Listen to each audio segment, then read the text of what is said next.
È successo che un utente che è stato accompagnato in pronto soccorso da un'ambulanza, a un certo punto, finché veniva valutato dalla collega infermiera, è andato in escandescenza e ha colpito violentemente e volontariamente con un pugno la collega, che è stata immediatamente soccorsa e in questo momento si trova a casa con dei giorni di prognosi, quindi distante dal lavoro. Un gesto inqualificabile che poteva avere conseguenze ben più gravi e che sottolinea una volta di più il rischio dei sanitari che lavorano nei reparti letteralmente in trincea, non solo al pronto soccorso ma anche al SERD in psichiatria e non solo nei reparti ospedalieri ma in tutte le strutture territoriali. La condanna non può che essere totale. È necessario ribadire come non esistono giustificazioni e scusanti per chi commette questi episodi vergognosi, schifosi e criminali. Si tratta di un paziente tra l'altro recidivo che ha già avuto questi comportamenti in ospedale e ci chiediamo cos'altro è necessario che questa persona o altri soggetti compiano affinché poi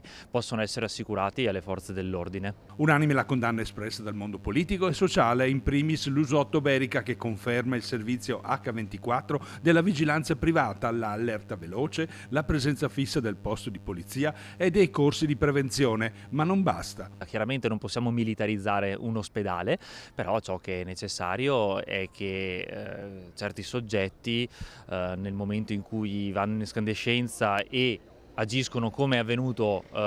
ieri, vengono assicurate le forze dell'ordine e venga applicata quella che è la pena prevista senza un giorno di sconto.